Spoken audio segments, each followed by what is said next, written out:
мына жаңы төрөлгөн баланын кыргызда сөз бар, сонун сөз бар. Бешиктеги жаткан баланын бек болорун ким билет дейт. Карындагы баланын кам болорун ким билет дейт, туурабы? Тескерисин айтсак болот. Карындагы баланын кам болорун ким билет дейт. Бешиктеги баланын бек болорун ким билет дейт. Ата-бабабыз субханалла абдан сонун түптүз түшүндүрүп койгон. Сен эртеңкини билбейсиң деген сөз. Демек эртеңки күндө кайып экен, көрдүңөрбү? Мисалы ошол жердегилер мына мондай көчөгүнү тренировка кылып аткансың, мындай айтканда фитнесте жүргөнсүң, күнүгө 10 километр басып аткансың, күнүгө темир тезекти көтөрүп аткансың, күнүгө ушундай кам көрүп, здоровый теле, здоровый дух деп чуркап жүргөнсүң. Бирок сен здоровый, сен мындай айтканда жана тренировкаң жардам бербей калды. Туруп турле, нервный тик менен отуруп калдың, көзүңдү кыйгылдаткан боюнча, туурабы? Демек субханалла сен билет белең ушундай болоорун. Сен билет белең ушундай болоорун. Же эртең эмне болоорун билет белең, мисалы. Туруп турле неврит болуп каларың билет белең. Туруп инсульт болуп каларың билет белең. Инфаркт болуп каларың билет белең. Жок, субханалла. Ал Алланын кайыбы, алдыда коюлган жазылган нерсеси. Түшүнөсүңөрбү? Демек ошо кайыптар дүйнөсүнө ишенүү, ошол нерсе боло турган бул Алладан экендигине ишенүү, бул чыныгы иман экен. Мынакей ачык эле нерсе. Ошонун себебинен Хасан Басри эки нерсеге там бергенди билсеңер дейт, анда силер жашоодон эч качан мындай жашооңордо эч качан кордук көрбөйсүңөр деген. Биринчиси ырыскыңар Алладан экендигине ишенсеңер дейт. Экинчиси тагдырыңарга там бергенди билсеңер дейт. Мынакей. Ырыскыңардын Алладан экенине там бериш керек экен. Сен көчөгүн бүгүн итке минип тургансың. Бүгүн миллионер болуп калдың. Бүгүн миллионер болсуң, эртең субханалла итке минип калдың. Сен кааладың беле, мисалы, ойлодуң беле миллионер болуп келем деп. Же сен миллионер ойлоду беле субханалла итке минип калар. Келечекти билемдер, кол көтөрө берле.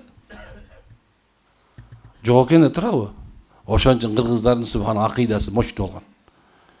Куданыкын Кудай жеткизет. Карасаң? Сонун сөздөр бекен. Ошон үчүн бойдоктор коркпой эле үйрөнө бери бар. Үйлөнө берле субханалла. Ол субханалла бир кедей балага мындай бутуга соолуп акылы бар болгон болсо, субханалла кыздар тие бергиле. Билбейсиң анын тагдырын. Бүгүн итке бип турса, эртең бай болуп кетиши мүмкүн. Ошон үчүн субханалла жетпейт деп эмне кылбаш керек экен? Муну коркпош керек экен. Кайыптар дүйнөсүнүн алдыда эмне бар экен билбейбиз. Ошол алдыда болуп аткан нерсеге кабатыр болуп, сарсана болуп, эмне болуп кетем деп атып, субханалла жетпей өлүп калып атпайсың арбагачы. Пессимист кылган жокмун. Наобороттон бул сөз оптимист кылат адамды. Бүгүн движение кылганга чакырат. Эртең эмес. Бүгүн кыймылдаганга чакыра турган сөздөр буларчы. Бүгүн кыл мынакей, бүгүн. Эртеңги сен билбейсиң не сөз. Бүгүн субханалла кыймылдашың керек. Бүгүн ойлонушуң керек. Бүгүн кыла турган ишти эртеңге калтырбашың керек деген сөз. Көпчүлүктөр эмне деп аткан? Кайып десе эле, жок, ушундай. Сен ырыскыңды субханалла Алла таалам кантип алып келатканын билесиңерби? Адам ырыскысы кантип келерин билесиңерби? Охо, асмандан миллиарддаган субханалла периштелер түшөт. Күнү эртең менен 4 периште түшөт. Сенин ырыскыңды көтөрүп келиш үчүн, төбөңө түшүрүш үчүн келет. Ар биринин ырыскысын эшиктин алдынан күн чыкканга чейин ар биринин берип, ордуна коюп, пешенеңде жазылган нерсени алып келип берип тургандан субхан экен. Алла таалам өзү дагы бир менде 21-өндө 8 деп жүрөт, дагы бир жерде 21 деп, дагы бир 18 деп жүрөт. Периштени коюп коет. Алар субханалла некен Алланын колдосу менен колдоп турат экен. Алланын колдосу менен колдоп турат экен. Өкүм ушундай экен. Асырдан кийин 4 периште келет, ырыскыңды алып келип турат. Асмандан тонналаган нерселер түшүп аткан жок субханалла. Алла жазып койгон нерсе. Кетип баратканыңда кээ чалынып кетип, жыгылып, ошо чалынганың пайда болуп калат. Чалынып жыгылып кеткениң пайда болот. Бул жерге келгениңерде да бир пайда бар, билесиңерби? Карасаң кордук болуп турат, ушундай болуп турат, кыйналып турасың. Бирок субханалла Алла таала вада кылды тура, биринчи кордук берем мен сага. Кыйнайм сени. Жашоонун проблеманы берем сага. Уулуң менен болот, кызың менен болот, ата-энең менен болот, досуң болот, бизнесиң менен болот. Кыйноо ар кандай жол менен келет субханалла. Андан кийин анын аркасынан мен сага 2 эшик ачам дейт. Жөн эле эмес. Фа инна ма'усри юсра. Жөн эле эшик болбойт экен ал. Ал жеңилчиликтин эшиги болот экен. Sen bilbeysin kандай sen. Бүгүн кордук болуп бирден чачың жулуп, ай, бүгүн болбой калды, эмне болот эми деп ойлоп атасың да. Ушинтип эле жүрүп өтүп кетемби? Эмне Кудай мени эле көрө калдыбы деп тургансың, турабы? Ушинтип сүйлөмөй мындай, эми бул Кудайдын сыноосу экен эми. Кудай жазган нерсе экен эми, көтөрөм да. Эл менен көрөбүз да деген сөз бар да, турабы? Ушул сөздү айтып коюп, акырын субханалла, эми Кудай буйрса карыз болсоң төлөйм, Кудай төлөйм. Инша төлөбөй койбойм. Төлөйм.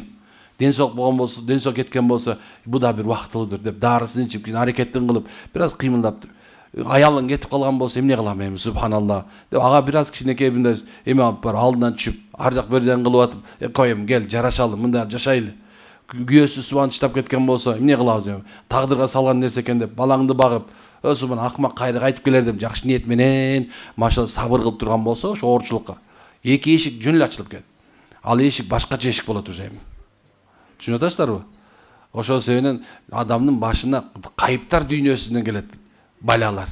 Кайыптар дүйнөсүнөн келет, жакшылыктар. О, биз көрбөгөн дүйнөдөн келет алар. Сен колуң менен жасай албайсың аны. Акылың менен жасай албайсың аны. Бийлигиң менен жасай албайсың. Мансабың менен жасай албайсың аны. Көчө, мен сени бейиште күтөм деген кичинекей бир китеп бар экен. Эмнеdir көзүм ушундай көрүнүп калды, алып, ошо жерде окуп баштадым.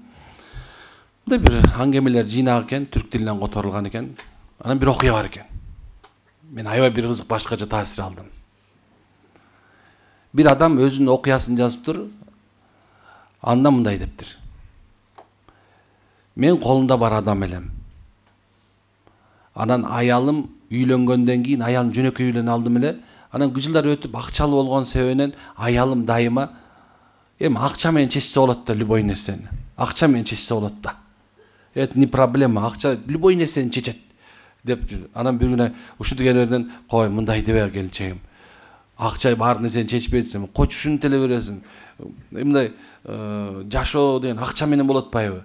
Акчаң болсо, мындай кыргызча айтканда, таанышың болсо танкасың, таанышың болсо манкасың дегендей, баягы любой нерсени тааныш менен акча менен чечип койсок болот да деп отурду. Алланын каалоосу экен, бир балалуу болдук дейт. Көпкө чейин балалуу болбой, бир балалуу болдук. Кийин балам аутист экенин билдим дейт. Аялым акча менен дүйнөнү кыдырдык дейт. Дүйнөнү кыдырдык. Бирок бир да акча мен баламды ошол оордан айыктырган жок дейт. Ошондо аялым өкүрүп ыйлады дейт. Сен акчаң көрсө, эчтеке жарыбаган бир тыйын нерсе турбайбы? Адам бактысыз кыла албайт турбайбы? Бактылуу да кыла албайт турбайбы? Жок, ушу кичинекей оор аутист балама жардам бере албаган акчаңды эмне кереги бар дегенде, ошондо аялыма айттым дейт. Аялым, сен айттың эле акча чечет деп. Дегенде тообосуна кел дейт. Көп адамдар ушундай да азырчы. Аз бардыгыбыз эле бир акча үчүн субханалла ойлоп атабыз. Жок, кайыптар дүйнөсүндө башкача чечилген. Кайыптар дүйнөдө, кайып дүйнөдө башкача чечилген. Ал дүйнөдө субханалла сага баланча бала келет. Баланчасын көтөрө алат, баланчаны көтөрө албайт. Алла Таала бөлүп туруп көтөрө ала турганын берип койгон, башкача бербейт. Түшүнүп атасыздарбы? Демек, машалла туугандар, сиздер менен биз эчтеке чечпейбиз негизинде. Алги кадари ва жабарит деп коет, биз экөөнүн ортосунда алган акыйдабыз бар. Албетте биз бардык нерсе келген мезгилде эмне деп айтканбыз? Жакшылык, жаманчылык Алладан деп билебиз. Акыйкат ошондон. Бирок сен качан, Алла, сен чечесиң.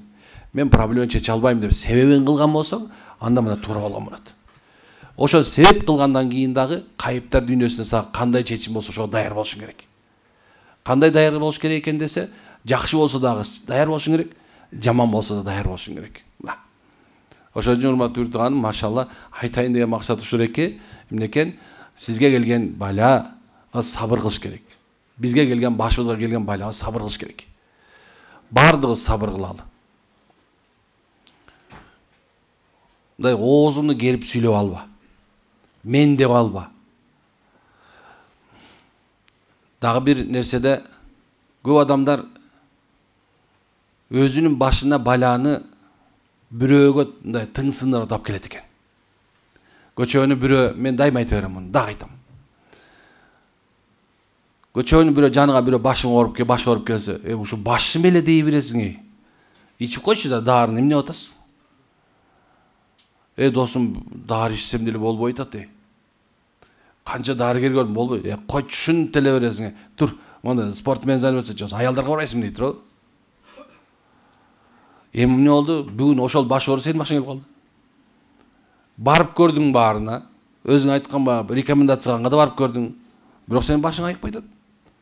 Эмнеде болду десе, сен айтып аткан нерсе жакын эле жерде экен көрсөчү, сени күтүп туруптур.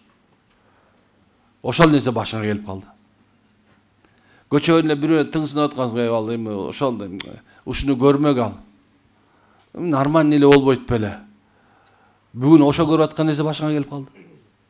Көчө бирөөнүн аялына тыңсынып аткансың, бирөө күйөөсүнө тыңсынып аткан, бирөө өзүнүн баласын бирөөнү артык көрүп аткан болчу. Чок, субханалла. Ушундай нерсе. Ошол нерсе башыңа келип калды. Көчө эле бирөөнү сен эркек эмессиң, бир катынды туудура албайм деп атасың деп аткансың. Бүгүн 5 катын алдың, туудура албай атасың. Эмнеден болду ал субхан?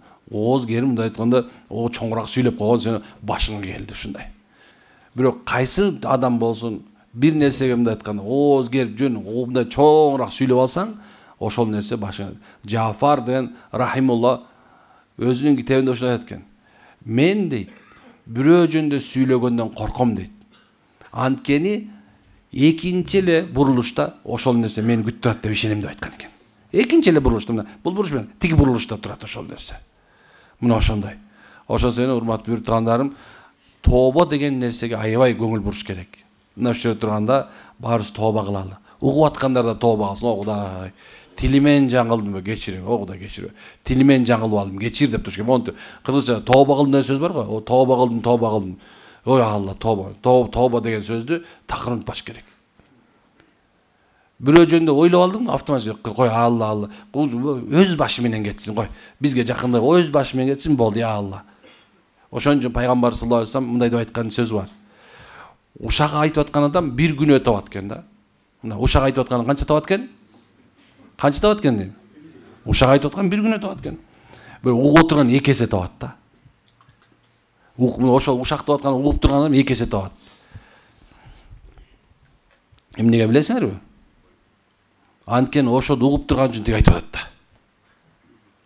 Угуп тигине возможность берип аткан үчүн 2 эсе күнөө табат. Ошон үчүн бир ушак айтып баштап койлар, бар, башым ооруп, үйүңөрдө аялыңар туруп, тиги минтип кетти, көчөнү тиги, токто дешке, токто айлан, токто, омин бас кетти дешке, болду. Бүт. Болду. Бирок бизди анта албайбыз азыр эркектер. Дейт да, анан кийин чала учуп алыптыр, көчөгө чыгат. Доске баян уктум ушуну деп. Азыр аялдар ушак айтат, эркектер таратат окуган. Ушундай. Ошонун себебинен субханалла экен, урматтуу тааным, башыбызга келип калбаш үчүн, о тилди тыйып тооба кылалы. Тооба, Алла, тооба кылдым мен, кечир, о Алла. Бирөөнүн акысына кирип алдым, о Алла, кечир. О Алла, кечир деген сөздү оозунан түшүрбөгүн. Мына ушундай. Аракет кылабызбы иншалла? Аллам ыраазы болсун анда. Эми биз мындай шариятты ушунтип эле кыргызча түшүндүрө берем, анан арабча сүйлөшөбүз келгиле. Ал өзүнчө тема ал уже. Макулбу? Айтайын деген максат ушул экен, субханалла. Пайгамбар саллаллаху алейхи вассалам араб болгон. Пайгамбар арабтарга арабча түшүндүргөн. Керек болсо биринчи түшкөн пайгамбарга түшкөн аяттар Курайш тилинде болгон. Курайш диалектисинен болгон. Кээ бирлер аны түшүнгөн эмес. Ошон үчүн Алла Таала эмнекен оңой, абдан баары жеңил болчу, бүткүл баардыгын камтыган араб тилинде субхана Куран түшүргөн. Ошон үчүн айтабыз биз, бул нерсе эмнекен шариятты өзбекче, кыргызча, дуңганча, субхан чеченче, орусча, немисче өзүнүн тилинде адамдарга түшүндүрүп берсе, аны колдош, коргош, мындай айтканда, ошо менен жаш жеңил болот. Ушундай нерсе. Дуа кылып атканда Аллахумма раббана заламна анфусана ва иллам тагфир ва тархамна ланакуна хасин. Мен өзүм түшүнүп атам. Бирок силер түшүнөбүрбү азыр? Демек субханалла, эмнекен ошону түшүнүп туруп дуа кылсаң дагы жакшыраак экен. Биринчисин арабчасын үйрөнүп ал, андан кийин ошонун маанисин да карап коюш керек экен. Түшүнөсүңөрбү? Ошондон жүрөгүң жылып, жакшынакай, сонун болуп калат, машалла. Мына ошол себептен биз кыргызча субханалла, койчунун тилинде эле силерге шариат айтып аракет кылып атам. Бирок жеңил, машалла. Аракет кылабыз, Бизден кетсе кечирип коесуздар эми. Адамдар биз жөнүндө жаман сүйлөгөн болсо, интернетте да аркасынан жазып аны менен урушпагыла, кереги жок. Субханалла, мындай айткан, бизди да мактабай деле койсоңор болот. Рахмат. Түшүнүп атасыздар? Биз себептүү бирөө зыян көрбөсүн, биз бирөөдөн зыян көрбөйлү болду. Биздин максатыбыз бир гана Алла тарапка баруу. Эртең өлөбүз. Сразу мен буквально өлүп кетпегин. Айтайын деген десем, бүгүн болсо эртең субханаллахына кайтып барабыз деген сөз. Ошон үчүн мындай жүрөгүм тынч, машалла, өлүп атканда мындай сары болуп, мурдумдун үстү кичине тер болуп, оозуман келмем чыгып, акырын чайт деп өтүп кетсем, мындай кайф анда ушу. Калган нерсе тиякта айтпай эле коеюн эми. Аякта болчусу болот. Күтүп алгандар кандай карайт билбейм эми. Максат субханалла ушундай. Макулбу? Анан силер дуа кылып коесуздар бизге. Тынайдын баласы, жаман баласы эрмекти, ала күнөөсүн кечир деп койгула. Сураныч болду ушу. Ал күнөөсүн кечир. Ушунча адам келип аттыр, я Алла. Эми ушуга күч берип кой, я Алла. Күч бер, ушуга тоофик, мүмкүнчүлүк бер, я Алла. Ушунусу жугуштуу болсун дагы, элибиз пайдасын алып кетпесин, зыян алып кетпесин деп дуа кылып койгула. Болду. Силерден ушул экен, аял эркектен. Бөтөнчө улуу адамдар, улуу муундан сурайм, субханалла. Аксакалдар дуа кылып коесуздар, машалла. О, такып адамдар отурасыңар, каарлар отурасыңар, машалла. Дуа кылып коесуздар. Анан башка эчтеке талап кыла албайбыз. Ушундай. Илабейбиз деп ушунбу? Аллахым береке берсин. Амин анда. Субханака ва хамдалиллахи астагфиру ва атубу илейк. Аллахым ушул жерде турган баарыбыздын күнөөбүздү кечир, ырайым кылган, Алла шифа берген, хидаят берип, туура жолго көрсөткөн, эмне максатыбызга жеткизген, эл жузга тынччылык берген, мамлекетке оомат берген, падышабызга оомат берген, жашообузду оңдошуна себепкер кылган. Алла мамлекетибиз башка мамлекеттерден дагы өйдөрөөк болуп, өнүгүп өссүн жолунда динибиз менен өсүүгө мүмкүнчүлүк берген. Динге каршы болгон, ошондой эле динде кыйналып аткан момун мусулмандарга да өзүң жардам берген. Алла райым кылган. Рахматке рахмат.